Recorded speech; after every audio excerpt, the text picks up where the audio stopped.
Hello friends, I am Mukesh Goyal. I hope कि आप बहुत अच्छे हैं।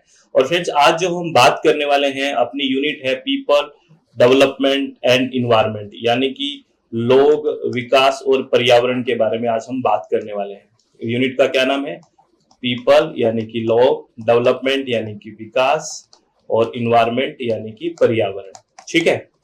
अब देखो, आप कोई भी यूनिट करो, कोई भी यूनिट का कोई भी टॉपिक करो, पहले उस यूनिट के नाम को अच्छे से समझना। चाहे चाहे आप रिसर्च एप्टीट्यूड करो तो रिसर्च और एप्टीट्यूड का मतलब क्या है, चाहे टीचिंग एप्टीट्यूड करो, चाहे कम्युनिकेशन करो, चाहे आईसीटी की बात करो, हायर एजुकेशन, सबसे पहले आपको बेसिक सी बात ये जरूर पता होना चाहिए कि इस यूनिट जो है इसका मतलब क्या है, ये क्या कहना चाहता है, ये थोड़ा एज्यूम करना चाहिए। चाहे आप सेकंड पेपर की बात करो, चाहे पेपर वन की बात करो, पहले यूनिट को अच्छे से मनन किया करो। अच्छा, ये यूनिट है, इसमें ये चीजें होंगी, पर्यावरण की चीजें होंगी, हम लोग जो विकास कर रहे हैं उससे पर्यावरण पे क्या प्रभाव पड़ेगा, ऐसी ऐसी कुछ चीजें होंगी। ये दिमाग में आपके पास होना चाहिए। फिर यूनिट के हर एक नाम को तोड़ के देखना चाहिए कि अच्छा, इस शब्द का इस यूनिट क्या मतलब है, इस शब्द का क्या मतलब है, इस शब्द का क्या मतलब है। जब वो क्लियर हो जाए फिर टॉपिक्स की तरफ जाना चाहिए, फिर टॉपिक को सही से समझना चाहिए कि ये टॉपिक है, ये क्या कहना चाहता है। अगर हम थोड़ा सा ये आत्मचिंतन करके, थोड़ा सा अपने आप को सोच के इन चीजों को पढ़ेंगे, तभी हमारे कंसेप्ट अच्छे से क्लियर होंगे, क्रिस्टल क्लियर। हम क्या करते हैं, यूनिट देखा, ये यूनिट है, यूनिट का नाम ही नहीं देखते, पता ही नहीं है, चलते अच्छा ये टॉपिक कर लिया, ये टॉपिक कर लिया, इतनी जल्दबाजी में रहते हैं। फिर जो वो क्या होता है, उससे कंसेप्ट क्लियर नहीं होते, उससे हमारी एक जो रटना है ना, एक चीजों को रटने वाली रोट लर्निंग की तरफ जा रहे हैं। और रोट लर्निंग का किसी भी कॉम्पिटेटिव एग्जाम में कोई जगह है ही नहीं, आपको पता है। तो हर एक यूनिट को बहुत शांति से, जो मैं शब्द बोलता हूं कि चित्त को रिलैक्स करते हुए करना है। पहले यूनिट को समझो, फिर उस यूनिट में जो टॉपिक्स हैं उसको बहुत रिलैक्स होकर समझो, फिर एक एक टॉपिक को करने की कोशिश करो। और जहां भी कोई भी शब्द आपको लगे कि ये नया है, उसको नोट डाउन करते रहो, और शॉर्ट नोट्स भी साथ साथ बनते रहे। तब देखना आपकी कितनी जबरदस्त तैयारी हो जाएगी। ठीक है, तो इसी कंसेप्ट के साथ हम चलने वाले हैं और इसी कंसेप्ट को फॉलो करेंगे। ठीक है, तो सबसे पहले अगर हम अपनी यूनिट नंबर 9 है, आपको पता है ये पीपल डेवलपमेंट एंड एनवायरनमेंट, ये आपके पेपर वन में। ठीक है, तो आपको यहां तो पता ही है, लोग हम हैं, होमो सेपियंस सेपियंस। ठीक है, डेवलपमेंट क्या है? एक तरह से विकास है ना। डेवलपमेंट क्या है? विकास। क्या होता है डेवलपमेंट? बेसिकली जैसे हम बात करते हैं तो हम कहते हैं ना, हमारी ग्रोथ रेट क्या है, या यूं बोलें कि हमने इतने हाईवेज बना दिए, ठीक है, हमने इतनी इंडस्ट्रीज बना दी, हमने इस सेक्टर में इतनी ग्रोथ कर ली, हमने एग्रीकल्चर में प्रोडक्शन इतना बढ़ा दिया। इस तरह की चीजें अगर हम करते हैं तो वहां एक क्या कर रहे हैं, डेवलपमेंट है। जैसे हमने हाईवे बनाए, ठीक है, हमने तरह तरह की इंडस्ट्रीज, उद्योग बना दिए, एग्रीकल्चर फील्ड में तरह तरह की मशीनें आ गई, हमने एक डेवलपमेंट किया। उसकी वजह से इन्वायरमेंट यानी कि जो हमारा पर्यावरण है उस पर क्या प्रभाव पड़ रहा है, किस किस तरह की एयर पॉल्यूशन में क्या, एयर कैसे हो रही है, एयर पॉल्यूशन हो रहा है, वाटर पॉल्यूशन हो रहा है, नॉइज पॉल्यूशन हो रहा है। और वाटर पॉल्यूशन की वजह से या डिफरेंट डिफरेंट पॉल्यूशन की वजह से हमारे को डिजीज हो रही है, उन डिजीज के बारे में भी क्वेश्चन पूछा जाता है। ठीक है ना। तो रेडियो एक्टिव पॉल्यूशन भी हो रहा है, थर्मल पॉल्यूशन भी हो रहा है, ये सारे पॉल्यूशन के बारे में, लाइट पॉल्यूशन भी हो रहा है। तो इस तरह के पॉल्यूशन होंगे और इससे हमारे पे क्या इफेक्ट पड़ेगा, वो सारी बातें हमें करनी है। तो डेवलपमेंट की बात समझ गए कि क्या क्या हम चीजों को, यानी ग्रोथ रेट किस तरह की हो रही है, एक तरह से वो विकास है ना। एक होती है ग्रोथ और एक होता है डेवलपमेंट, इनको भी डिफरेंस होता है। जैसे आपने एक मूवी देखी होगी, अगर आपको याद है तो, लंच बॉक्स एक मूवी देखी होगी, ठीक है ना। लंच बॉक्स एक मूवी है, आपने देखा हो तो उसमें वो जो हीरोइन होती है वो बोलती है कि चलो भूटान भाग चलें, ऐसा बोलती है हीरो को। तो वो क्यों बोलती है कि भूटान भाग चलें? बेसिकली वो इसलिए बोलती है कि ऐसे नहीं है कि सर वहां पे पैसे कम होंगे इसलिए जा रहे होंगे, नहीं नहीं, ऐसा नहीं है। बेसिकली आपको एक पता होगा, हैप्पी इंडेक्स होता है, एक हैप्पी इंडेक्स, ठीक है ना। और हैप्पी इंडेक्स का मतलब होता है कि एक सूची डाली जाती है कि लोग कितने खुश हैं। तो भूटान एक ऐसा देश है जो इसको बहुत अच्छे से ध्यान में रखता है, इसकी शुरुआत की हैप्पी इंडेक्स की, है ना, कि हैप्पी इंडेक्स। अब हमारा देश का अगर आप जगह देखोगे हैप्पी इंडेक्स की, तो आप देखना हम कहां पे आते हैं। चलो, आपका एक होमवर्क है और ये आपके लिए इंटरेस्टिंग भी होगा जानना कि हैप्पी इंडेक्स में इंडिया कहां पे आता है। ठीक है, कौन सी कितने देशों में कहां पे आता है हैप्पी इंडेक्स, देखना। जो कैलकुलेशन होती है, जैसे हम देखते हैं ना कि हमारा इकोनॉमिक में कितने नंबर पे आता है ना, एनर्जी प्रोडक्शन में कितने नंबर पे आता है, इस तरह की बातें करते हैं। वैसे हैप्पी इंडेक्स देखना। तो भूटान में इसलिए बोला कि वहां पे हैप्पी इंडेक्स देखा जाता है। ऐसा नहीं कि तूने कितना कमा लिया, हमारा थोबड़ा देखो, मुंह देखो, है ना, सब ऐसे बैठे रहेंगे जैसे हंस गए ना, जैसे तो पार्लियामेंट गिर जाएगी, ऐसा थोड़ी होगा। मतलब इतने सोच गहन चिंतन में, ये फालतू में क्या सर फालतू नहीं है, बहुत सारी टेंशन है, सबको है, लेकिन इस तरह से हमें फेस रखने से क्या सारी चीजों का सॉल्यूशन हो जाएगा? नहीं होगा ना। तो पीपल डेवलपमेंट कर रहे हैं, उससे इन्वायरमेंट पे क्या प्रभाव पड़ रहा है? इन्वायरमेंट हो गया पर्यावरण, पर्यावरण का अगर संधि विच्छेद करें तो बेसिकली क्या है? परि प्लस आवरण हो गया ना, परि प्लस आवरण। परि प्लस आवरण का मतलब समझे, परि का मतलब चारों ओर, आपके जो हमारे चारों ओर का जो आवरण है वही तो क्या है? पर्यावरण है। इन्वायरमेंट क्या है? हमारी जो सराउंडिंग है वही तो इन्वायरमेंट है। हमारे चारों ओर का जो आवरण है वही पर्यावरण है। तो हमारे चारों ओर क्या है? बायोटिक और एबायोटिक दोनों चीजें हैं। बायोटिक का मतलब क्या होता है? क्योंकि आपके चारों ओर या मेरे चारों ओर, बायोटिक मतलब लिविंग, जैविक चीजें भी है। अरे है कि नहीं बताइए? जैविक चीजें है कि नहीं? है, बिल्कुल है। जैसे प्लांट्स हैं, अदर ऑर्गेनिजम्स हैं, सब है, ये लिविंग हो गया। और मेरे चारों ओर एबायोटिक भी है। एबायोटिक का मतलब समझे ना, एबायोटिक का मतलब नॉन लिविंग, है ना, नॉन लिविंग, यानी कि अजैविक भी है। अजैविक मतलब जो लिविंग नहीं है, नॉन लिविंग, जैसे तरह तरह की गैसेज है, टेम्परेचर है, ह्यूमिडिटी है, जो ये सब क्या है? ये एक नॉन लिविंग कंपोनेंट हो गया। तो इस तरह से जो हमारी सराउंडिंग है वो क्या है? इन्वायरमेंट है। अब एक चीज और आपको ध्यान से समझना है। अब आपको ये शब्द है जो समझ में आया कि पीपल, जो हम लोग हैं, डेवलपमेंट यानी कि विकास कर रहे हैं, उससे पर्यावरण पे क्या प्रभाव पड़ रहा है? पर्यावरण मतलब हमारे चारों ओर की जो आवरण है, जो सराउंडिंग है, जो बायोटिक और एबायोटिक सब कुछ है, उस पे क्या प्रभाव पड़ रहा है, ये सब इस यूनिट में हमें जानना है। ठीक है, चलो। इससे पहले कि हम आगे बात करें, इस टॉपिक को आगे बढ़ाएं, मैं आपको एक इंफॉर्मेशन दे देता हूं फ्रेंड्स, और वो इंफॉर्मेशन ये है कि अपने फ्रेश बैच दिसंबर 2024 के लिए फ्रेश बैच स्टार्ट हो रहा है इसी 25 जुलाई से। ठीक है, जिसमें डेली लाइव सेशन होंगे, 10 की 10 यूनिट्स रिकॉर्डेड भी मिलेंगी, हिंदी और इंग्लिश माध्यम दोनों में होगा। थ्योरी प्लस प्रैक्टिस बिल्कुल चलने वाला है। कहां पे? अपनी वेबसाइट है www.swmg.in, इसका आपको लिंक डिस्क्रिप्शन बॉक्स में मिल जाएगा, या मोबाइल एप्लीकेशन SWMG, और ये अपना फोन नंबर है। ठीक है ना, अगर आपको किसी भी तरह का इंफॉर्मेशन लेना हो तो यहाँ पे ले सकते हैं आप। और मैं आपको बता दूं कि 25 जुलाई तक, 25 जुलाई तक, इसी 25 जुलाई तक इस कोर्स पे हमने 25% ऑफ किया हुआ है। ठीक है, अगर आप विलिंग हैं तो 25 जुलाई तक इस कोर्स में आप ज्वाइन कर सकते हैं। क्या होगा मैं आपको बता देता हूं। इस पेपर 1 की डेली लाइव सेशन होगा, डेली लाइव सेशन हिंदी और इंग्लिश माध्यम दोनों में हम पढ़ेंगे, ये भी आपको ध्यान रखना है। पीडीएफ फाइल्स भी मिलेगी, रिकॉर्डेड लेक्चर्स भी मिलेंगे, थ्योरी भी होगी, प्लस प्रैक्टिस भी होगी, सब कुछ धड़ाके से होगा। अगर आप चित्त शांत करके पढ़ना चाहते हैं, हाँ, वही स्टूडेंट है जो पढ़ना चाहता है। ठीक है, तो ये इंफॉर्मेशन आपको दे दी है। और एक इंफॉर्मेशन और है, अगर आप विलिंग है तो सुन सकते हैं, कि अपना जो क्रैश कोर्स चल रहा है ना, इसी वेबसाइट पे 199 के अंदर, जिसमें क्रैश कोर्स है 10 यूनिट, और एक क्रैश कोर्स प्लस पीवाईक्यूज है पेपर 1 के ही, ये एक 299 में है। ये 20 जुलाई को, इसी 20 जुलाई को इसके रजिस्ट्रेशन क्लोज हो जाएंगे, 20 जुलाई को, यानी कि देख लेना 1-2 दिन में ये सब बंद हो जाएगा। ठीक है, अब फिर डिटेल्ड कोर्स ही ओपन रहेंगे, चाहे इन्वायरमेंट के भी हैं, एजुकेशन के भी हैं, ये भी हम पढ़ते हैं ना, तो ये सब बातें हैं। ठीक है, चलो अब हम बात कर रहे हैं अपनी यूनिट, आपको फिर आ जाइए वहीं पे, अपने दिमाग को वहीं लेके आइए। हम बात कर रहे हैं पीपल डेवलपमेंट एंड इन्वायरमेंट के बारे में, लोग विकास और पर्यावरण के बारे में। तो हमने इन्वायरमेंट के बारे में बात जानी, इन्वायरमेंट यानी कि जो हमारे चारों ओर का आवरण है वो पर्यावरण है। अब अगर ये बात करें, जो इन्वायरमेंट है, इस पर्यावरण के 4 कंपोनेंट हैं, देयर आर 4 कंपोनेंट्स। कितने कंपोनेंट? कंपोनेंट्स का मतलब होता है घटक। ठीक है, अगर आपकी बात करें कि इन्वायरमेंट के कितने घटक हैं, तो इन्वायरमेंट के 4 घटक है। क्या क्या है अगर बात करें, तो सबसे पहले हम बात करें एटमॉस्फेयर। अब कई लोग क्या होते हैं, एटमॉस्फेयर और इन्वायरमेंट ये सब मिक्स कर देते हैं। ऐसे थोड़ी होता है, सब अलग अलग चीजें। कौन करता है सर ये? अरे हम ही कर देते हैं कई बार। ठीक है, हम कौन सर? आप शायद। नहीं नहीं, मैं नहीं करता। ठीक है, तो इन्वायरमेंट क्या है? इन्वायरमेंट तो हमारे चारों ओर की जो सराउंडिंग है वो हो गई। ठीक है, और इन्वायरमेंट यानी कि जो पर्यावरण है, इसमें 4 कंपोनेंट घटक है। क्या क्या? एक है एटमॉस्फेयर, सेकंड अगर बात करें एक है हाइड्रोस्फेयर। क्या है? हाइड्रोस्फेयर। हाइड्रोस्फेयर मतलब जल मंडल। ठीक है, एक है जल मंडल। एक अगर बात करें तो एक है लिथोस्फेयर, जिसको हम बोलते हैं स्थल मंडल। क्या है? लिथोस्फेयर यानी कि स्थल मंडल। और अगर एक बात करें, एक है फोर्थ बायोस्फेयर। क्या है?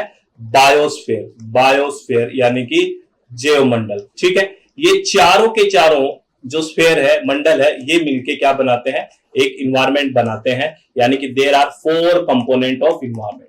पर्यावरण के कितने घटक हो गए? 4 घटक हो गए। ठीक है, और इस चारों में आपको पता है चेंज होता रहता है, डायनेमिक है, एटमॉस्फेयर में भी होएगा, हाइड्रो, क्योंकि परिवर्तन तो रूल ही है जिंदगी का। लेकिन आपसे अगर इस तरह का क्वेश्चन पूछ ले कोई कि आपको ये पूछे कि आप ये बताइए कि जो ये चार कंपोनेंट है, they are 4 components of environment, पर्यावरण के 4 घटक है, इसमें सबसे ज्यादा डायनेमिक या परिवर्तनशील कौन सा घटक है?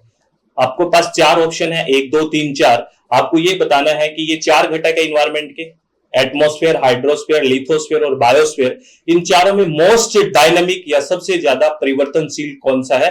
तो इसका राइट आंसर कौन सा जाएगा? आपको दिमाग में आ गया होगा, आंसर आ गया, मोस्ट डायनामिक है एटमॉस्फेयर। क्या? क्योंकि आपको पता है एटमॉस्फेयर क्या है, बेसिकली होता क्या एटमॉस्फेयर, एयर का एनवेलप है हमारे चारों ओर एयर का जो एनवेलप है वही क्या है? एटमॉस्फेयर है, वायुमंडल है। हमारे चारों ओर वायु का आवरण ही तो वायुमंडल है ना। तो आपको पता है ये तो चेंज होता रहता है और फटाफट होता रहता है। आप फोन करके पूछते रहते हो ना कि आज मौसम कैसा है ना? अरे पूछते रहते हो कि नहीं पूछते रहते? क्योंकि ये बदलता रहता है और ये मोस्ट डायनामिक है। तो सब परिवर्तनशील सारे हैं, लेकिन मोस्ट डायनामिक कौन सा हो गया? एटमॉस्फेयर हो गया, क्योंकि आपके चारों ओर का जो वायु का आवरण है, एयर का एनवेलप है, वही तो क्या है? एटमॉस्फेयर है। ठीक है, ये बात आपको समझ में आई। इन सारे कंपोनेंट्स को हम पढ़ेंगे, एक एक कंपोनेंट को अच्छे से ध्यान से समझते हैं। एटमॉस्फेयर में अगर एयर को अगर आप डिफाइन करो तो क्या है? एटमॉस्फेयर के चारों ओर का हमारा एयर का एनवेलप है। अगर बेसिकली एयर को ही डिफाइन करो तो एयर क्या है? क्या बोल सकते हैं एयर को? एयर की बात करें तो एयर को हम क्या बोल सकते हैं? एयर को हम बोल सकते हैं कि ये मिक्सचर ऑफ गैसेज है। ये बोल सकते हैं कि नहीं बोल सकते? मिक्सचर ऑफ गैसेज, यानी कि इसमें बहुत सारे गैसेज का मिक्स है ना। क्योंकि आपको पता है एटमॉस्फेयर की अगर बात करें तो इसके अंदर लगभग 78% आपको पता है नाइट्रोजन है। लगभग 78% क्या है? नाइट्रोजन है। अगर बात करें लगभग 21% ऑक्सीजन है, ठीक है ना, लगभग 21% ऑक्सीजन है। लगभग 0.934% आर्गन है, ठीक है ना, आर्गन है। और अगर बात करें लगभग 0.04%, 0.04, ठीक है ना, 0.04% क्या है यहाँ पे? आपको पता है कार्बन डाइऑक्साइड है। क्या है? कार्बन डाइऑक्साइड है, CO2 है।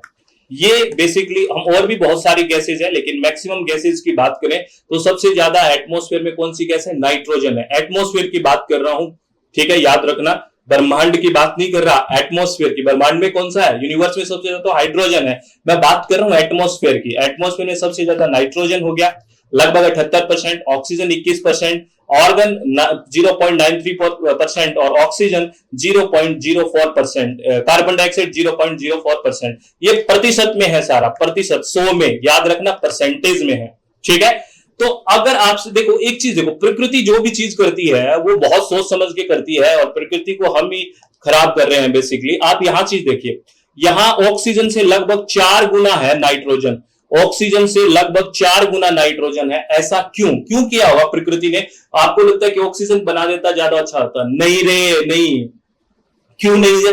देखो आप बताओ, जलाने का काम कौन करती है? वो नहीं, उसकी बात नहीं कर रहा, अरे गैस की बात कर रहा हूं, ऑक्सीजन। जैसे ऑक्सीजन क्या होता है? बर्निंग में हेल्प करता है कि नहीं करता?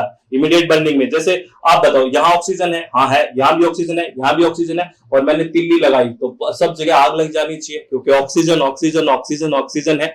लेकिन पीछे है नाइट्रोजन, वो क्या करती है? इस इमीडिएट बर्निंग को रोकती है। एक के पीछे 4 है। वो बोली जलाऊंगी, वो 4 बोली जला के तो दिखा।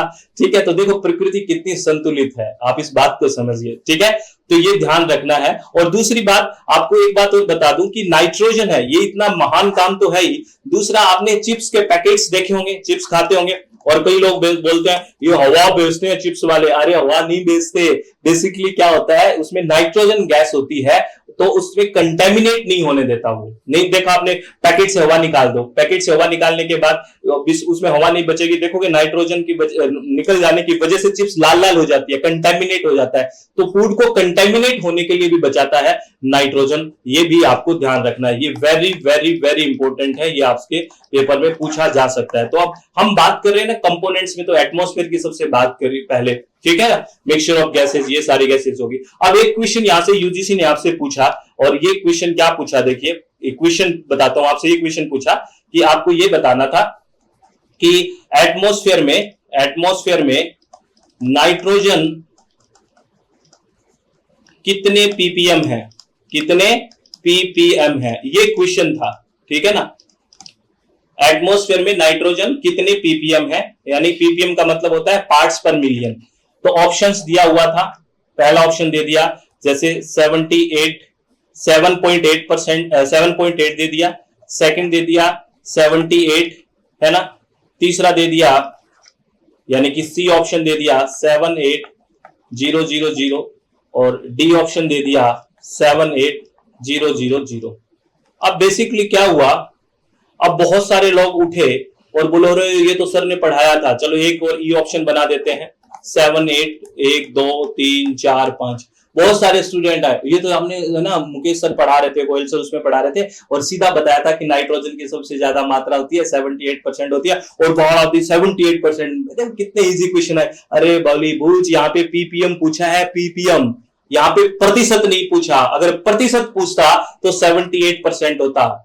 यहां पे पूछा है पीपीएम, पीपीएम का मतलब होता है पार्ट्स पर मिलियन, यानी कि 10 लाख में कितना है। 100 में 78 है, 10 लाख में पूछा है तो देखो 100 में तो आपको पता है 78 है, 100 में 78 है, 10 लाख में कितना होगा, पीपीएम का मतलब 10 की घात 6, तो इसमें कितना होगा, तो 100 में 78 है तो एक में हो गया 78/100 और 10 की घात 6 में कितना हो गया, 10 की घात 6 से इंटू हो जाएगा। अरे हो जाएगा कि नहीं हो जाएगा, अरे हो जाएगा। तो अब ये 2 जीरो काट दीजिए, यहां पे 2 जीरो हटा दीजिए, 4 बच गए, यानी कि 78 के आगे 1 2 3 4 जीरो, यानी कि ऑप्शन कौन सा हो गया, ये वाला ऑप्शन सी ऑप्शन हो गया। और फिर कहे सर क्लेम कर दे क्या इस क्वेश्चन को, अरे बावड़े क्यों कर दे, आपने बताया 78, वो मैंने प्रतिशत बताया था। अब दूसरी बात और है ना, अब एक अगर आप यूजीसी ऐसे क्वेश्चन पूछ ले है ना, अब एक बात करते हैं जहां डाउट्स आ सकते हैं, अब आपसे ऐसे पूछ ले एटमॉस्फेयर में नाइट्रोजन कितने प्रतिशत है, ये क्वेश्चन पूछ लिया और फर्स्ट ऑप्शन दिया 7.8 वही ऑप्शन, बी ऑप्शन दिया 78, सी ऑप्शन दिया 780000 और डी ऑप्शन दिया 78000। अब कई बार शाणे बन जाएंगे कि सर ने कहा था 78 नहीं करना है ना, तुम्हें पागल समझता है क्या, मैं ये करूंगा, अरे बावड़े यार 78 ही करना था या प्रतिशत में पूछा है। तो ये ध्यान रखना कि पूछा क्या है, तो प्रतिशत में तो पता ही है कितना है 78%, ये कंफ्यूजन है जो हो जाता है, ठीक है ना। प्रतिशत में पूछे तो ये, पीपीएम में पूछे तो वो, पीपीएम का मतलब पार्ट्स पर मिलियन, मिलियन का मतलब 10 की घात 6, कोई चीज 100 में इतनी है तो 10 की घात 6 में कितनी होगी ये पूछा था। मान लो यहाँ पे बहुत 100 पार्टिकल्स है, यहाँ पे 100 पार्टिकल है और 100 में से यूं कह रहे हैं कि 78 पार्टिकल किसके हैं, एग्जाम्पल 78 पार्टिकल नाइट्रोजन के हैं, है ना, ये कह रहा है। अब यही पार्टिकल्स ये कह रहे हैं कि 10 लाख कर दो, ये पार्टिकल 10 लाख कर दिए, बढ़ा दिए बढ़ा दिए बढ़ा दिए बढ़ा दिए बढ़ा दिए, क्योंकि 10 की घात 6 है ना, तो इसमें नाइट्रोजन कितनी हो जाएगी, तो बढ़ेगी इसमें तो, और वो कितनी हो जाएगी 10 की घात 4 हो जाएगी। ये हमने कैलकुलेशन करके देख लिया ना, अरे देख लिया कि नहीं, ये कैलकुलेशन तो समझ में आ गई होगी, क्योंकि कई लोगों का मैथ कमजोर नहीं होता, मरा हुआ होता है। मैं दोबारा समझा देता हूं जिनका मैथ मरा हुआ है कि कैसे किया हमने, है ना। जैसे ये कह रहा है कि आपको प्रतिशत का मतलब तो पता है कि 100 में कितना है 78 है, परसेंट का मतलब ये पता है ना, प्रतिशत का मतलब तो पता है, ठीक है। अब 100 सूट का मूल्य 78 रुपए है तो 1000 सूट का मूल्य कितने रुपए होगा, तो 100 सूट का मूल्य 78 रुपए, तो पहले एक का पता हो ना, कोई कह दे कि 100 पेन का मूल्य 78 रुपए है तो 1000 या 1 लाख या 10 लाख पेन का कितना मूल्य होगा, तो 100 का 78 रुपए है तो पहले एक का निकालोगे ना, एक पेन की कितनी वैल्यू है, तो 78/100 है ना, यानी कि कितनी होगी 0.78, यहाँ पे 2 अंक छोड़ के पॉइंट लग जाएगा, ये तो पता है नहीं, यानी कि वो 78 पैसे का हो गया, ठीक है ना। अब अगर बाप से पूछे 10 की घात 6 से कितना हो जाएगा, क्योंकि 10 लाख पूछे ना, 1 2 3 4 5 6, तो अब क्या करेंगे, इस 0.78 को इंटू कर देंगे, क्योंकि एक का पता है और ज्यादा का गुणा पता करना तो गुणा ही करेंगे, तो लो 1 2 3 4 5 6, ये पॉइंट हटेगा तो नीचे 2 जीरो आ जाएंगे, यही सिचुएशन आ जाएगी ना, यही आ जाएगी क्योंकि पॉइंट हटा दिया, ठीक है। तो 1 2 1 2 तो कितने आ गए, 10 के आगे 78 के आगे कितनी आ गई, 4 आ गई, 1 2 3 4 1 2 3 4, यही तो आंसर निकाला था हमने, याद आया, तो यही वही है कि नाइट्रोजन 100 में 78 है, एक में 78/100 होगी और 10 लाख में यानी कि 10 की 6 में कितनी होगी, यही आपसे करना था। ठीक है, अब आपको ध्यान रखना हो सकता है वो कार्बन डाइऑक्साइड के बारे में भी पूछ चुका है एक बार, तो आपको प्रतिशत में पता होना चाहिए। पीपीएम में निकालना हो तो इस तरह से करोगे, और डायरेक्ट प्रतिशत में पूछे तो आपको प्रतिशत में तो पता ही है। ठीक है, ये आपको ध्यान रखना है। तो ये बेसिक बेसिक बातें हमें याद रखनी है। मैं यहां से ये बताना चाह रहा हूं कि कोई भी यूनिट की स्टार्टिंग करें, प्रॉपर यूनिट को देखें, उस यूनिट के एक एक चीज को पकड़ के पढ़े, तभी आपके कंसेप्ट क्लियर होंगे। अगर आप फटाफट ना यूनिट का नाम पता, ना टॉपिक का नाम पता, ना ये पता ना वो पता, ये तो कौन सा हुआ, ये वन साइडेड लव हो जाएगा और उसमें फिर मरना पड़ता है। ऐसा है क्या? ठीक है, ये ध्यान रखना है। तो ये सारी चीजें ध्यान रखना है। यहां से जो आज इंपॉर्टेंट पढ़ा है, वेरी वेरी इंपॉर्टेंट पढ़ी जो बात हमने, एक आपको ये प्रतिशत और पीपीएम का क्वेश्चन यूजीसी नेट में पूछा जा चुका है, तो ये कंसेप्ट आपको इस वीडियो से संभाल के रखना है, और बेसिक बातें जो हमने की थी उसको भी संभाल के रखना है। एक क्वेश्चन ये रखना है कि मोस्ट डायनेमिक कौन सा होगा, ये भी याद आपको रखना है। ठीक है, जब तक ये चीजें ध्यान नहीं रहेगी तब तक दिक्कत रहेगी, और ऐसे ही हर यूनिट को हमें करना है। तो ऑल द वेरी बेस्ट, आप लोग खुश रहिए और अपने चित्त को शांत रखिए। एक बार फिर मैं इंफॉर्मेशन दे देता हूं कि आपको पता है अपने फ्रेश बैच दिसंबर 2024 के लिए स्टार्ट हो रहे हैं 25 जुलाई से, इसी 25 जुलाई से।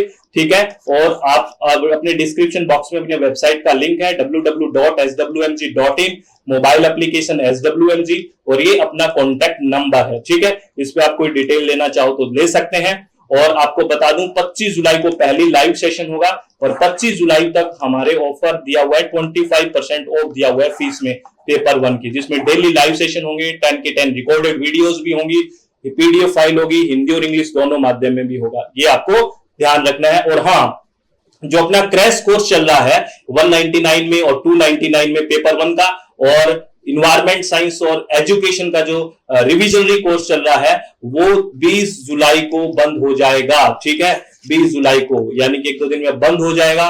ये अपनी वेबसाइट का लिंक मिल जाएगा, ये सब आपको पता है। ठीक है, तो आप एक चीज हमेशा ध्यान रखें फ्रेंड्स, इसको ध्यान भी रखें और अपने आत्मा में उतार के भी रखें कि हमेशा चित्त को शांत रखना है, खुश रहना है, किसी भी तरह की टेंशन नहीं लेनी है। ठीक है ना, बहुत आराम से, बहुत एनर्जी के साथ फिर से तैयारी में लग जाना है। सब कुछ बहुत बढ़िया है, सब कुछ बहुत अच्छा होगा। अपने चित्त को शांत रखते हुए पूरी एनर्जी के साथ फिर काम में लगते हैं और फिर करते हैं। ठीक है, तो ऑल द वेरी बेस्ट, बहुत बहुत धन्यवाद, thank you, thanks a lot friends.